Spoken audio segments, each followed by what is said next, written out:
Nassim Nicholas Taleb is here. He is an applied statistician and essayist.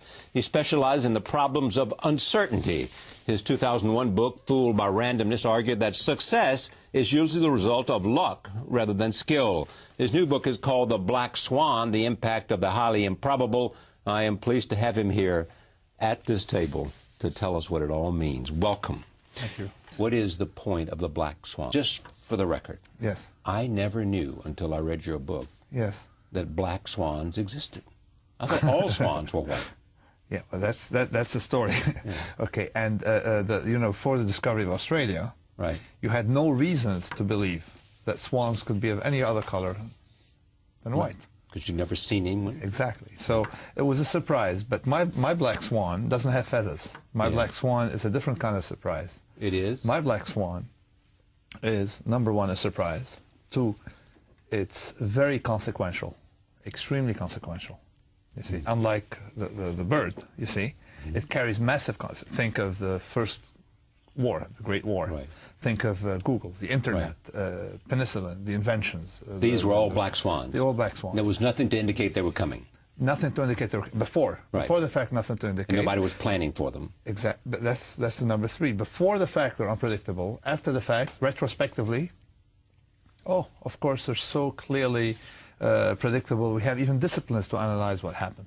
Just like, look at the Great War. Every single history book explains why it happened. All right? These are not the reasons, because the same, they tell you there was tension between England on one hand and Austria and Germany on the other, okay?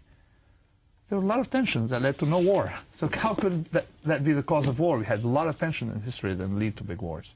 So you look at a consequence, you look at an event and look at what happened before, and you often link it to the... Okay, let's take the easy example, Google. What led to Google? We don't know. We'll never know what led to the event. It wasn't the need to have a search engine. I mean, we had Alta Vista. Right. You see, we had a lot of, it was very unpredictable. After the fact, of course, we always analyze to find causes. So half my book is about what I call the narrative fallacy. Is just, as with the Great War, right. After the fact, we go and find the causes, and effectively, I can ascertain that they're never the causes. Yeah. We don't like to accept the fact that we live in a world that we don't understand, with events that happen all the time that lay really outside the path of our imagination. We don't want to accept it, so we invent stories to convince ourselves that we understand the world. You've received a fair amount of attention.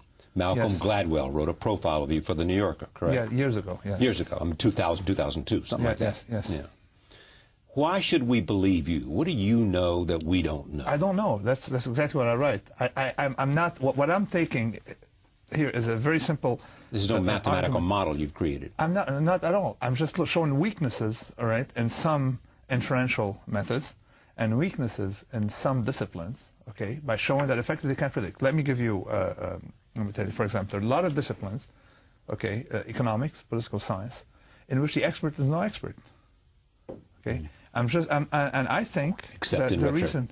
Sorry? Except in retrospect. Retrospect. And you can show that they don't have more predictive power than cab drivers. So here I'm showing that effectively we live in a world we don't understand, and I'm separating domains in which the black swan is consequential from domains in which the black swan is not consequential. And so this is a map, okay, showing the areas that we don't fully understand, and a recommendation to not take the knowledge seriously and the experts seriously in these areas.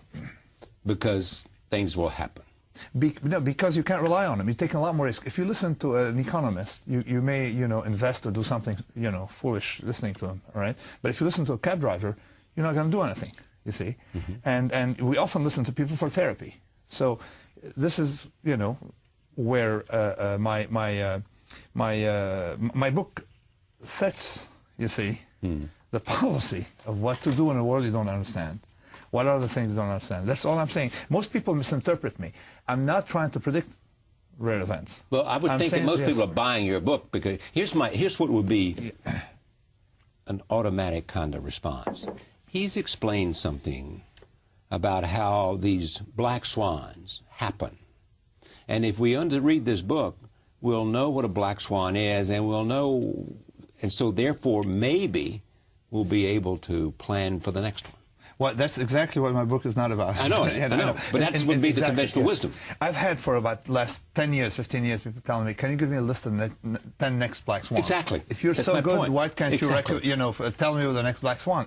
And my whole point is figure out what areas are what I call the soft areas. Right. What areas, okay, are difficult, to understand. Okay, well, tell me what they are. Well, number one, the climate, for Right. example, for one thing. We can predict short-term weather, but our knowledge degrades very quickly, right, with time, as you extend in time. So 10 years from now, we don't know what's going to happen. Tomorrow morning, maybe, all right? Economic life, socioeconomic life, businesses, all right, business success, wars, okay? We're very good at predicting in simple domains, like pillaging. You know that if you have tribes, and you have tribes, two tribes, one here, one there, one tribe wants to attack, okay? The one that attacks usually has very good chances of winning because, we sort of have a good sense of the balance of power and the probability of success, okay? So in a very simple domain, but in wars, it's far more complicated, you see? We're not good at understanding outcome of wars.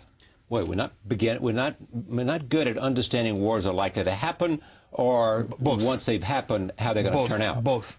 We can't predict the onset of wars, and when wars happen, we don't understand the outcome and the link between action and consequence. Okay. Aren't most wars fought over power and geography? Well, after the fact, but a lot of wars are fought over silly things. Okay, and then you invent. Of course, you can say power, religion, find what was the motive. Okay, after the fact, but wars are fought because we like to fight wars, and we used to be good at it.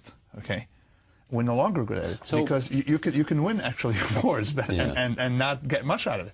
You see, and then also the duration of wars is is extremely unpredictable in a modern environment. So the world is becoming more and more difficult to understand.